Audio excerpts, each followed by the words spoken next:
中国驻土耳其领事馆分发的一本关于东突厥散的册子引起土耳其学者的关注和反对。中国驻伊斯坦布尔领事馆去年在凯宾斯基酒店举行招待会，庆祝中共政权成立70周年，有不少的土耳其议员和党派代表出席。当时中国领事馆趁机分发一本名为《新疆反恐、反极端主义斗争和人权》的宣传小册。阿布普泰坑基金会主席、伊斯坦布尔大学突厥研究学院讲师乌迈尔库尔近日在社交媒体上披露，中国领事馆分发的42页的宣传册子充满着偏见和歪曲。这本册子弯曲了东突厥散和维吾尔人的历史，并否定维吾尔人和突厥人的血缘关系。其中写道，新疆自古以来是中国不可分割的一部分，维吾尔人不是突厥人的后代，两者之间没有任何血缘关系，只有奴隶和奴隶主关系。库尔博士在声明中写道，我认为没有任何嘉宾阅读过这本小册子，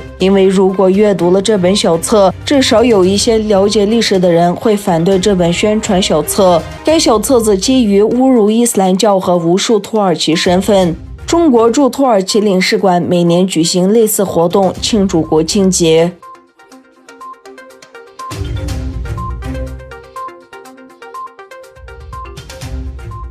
在东突厥散、维吾尔和其他穆斯林受到中国政府镇压和严密监控，那汉族人情况又如何？居住在东突厥散一名汉族人写了一篇有关中国政府如何破坏维吾尔人的文章。文章称，这几年我每回一次新疆，我感受到的气氛都要收紧一些，受到的管制都要更多一些。不知道从什么时候开始，我们进到任何一座建筑、餐厅、商城、电影院、医院、超市等等，都需要通过安检，一道检查包，一道过人，还要刷身份证。所以亲戚们经常开玩笑说，在新疆没有身份证，你连小区都出不了。2017年以来，中国建立大规模集中营，不少维吾尔人遭到任意逮捕。这位汉族人在文章中写道，一位朋友告诉我，19大前后，他们单位很多少数民族，主要是维吾尔族突然消失，朋友、家人、同事都不知道他去了哪里。直到几天后才传出消息，说这些人已经被抓。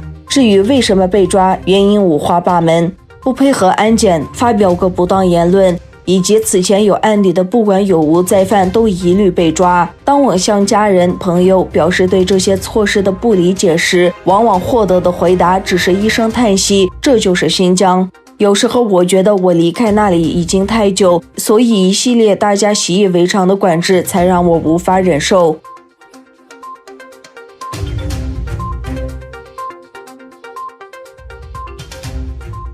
美国司法部星期五宣布，现年41岁的中国人账号被判犯有经济间谍罪、窃取商业秘密罪和共谋罪。司法部在一份声明中说，审庭过程中提交的证据显示，从2010年至2015年，账号何某窃取了安华高科技和 Skyworks 两家公司的商业秘密。这两家公司专门从事半导体设计和处理。账号在南加州大学取得博士学位，回国后任天津大学教授。2015年，账号从中国飞到美国洛杉矶入关时被警方逮捕。账号在美国被控盗窃商业秘密以及参与经济间谍活动，由加州圣荷西联邦法庭裁定罪名成立，将于8月31日举行量刑听证会。法庭文件显示，账号从事经济间谍活动的罪名可面临最高15年监禁，其窃取商业秘密罪则面临最高10年监禁。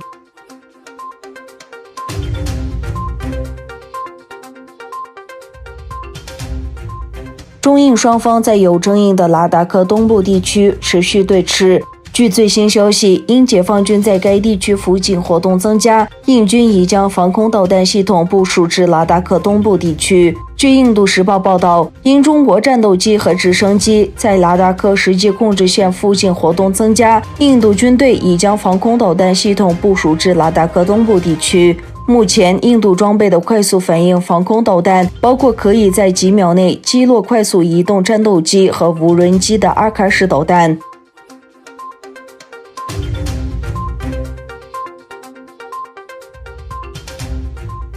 美国指挥官表示，美国战机昨天在阿拉斯加外海拦截4架俄罗斯侦察机，那批俄罗斯 Tu-142型侦察机飞至距离阿拉斯加以南阿留申群岛65海里以内，在阿拉斯加防空识别区游荡长达8小时。北美防空司令部在一份声明中称，美军的 F-22战斗机紧急升空，以应对4架俄罗斯 Tu-142侦察机进入阿拉斯加防空识别区。北美航太防卫司令部发推文表示，他们都停留在国际空域，并未闯入美国空域。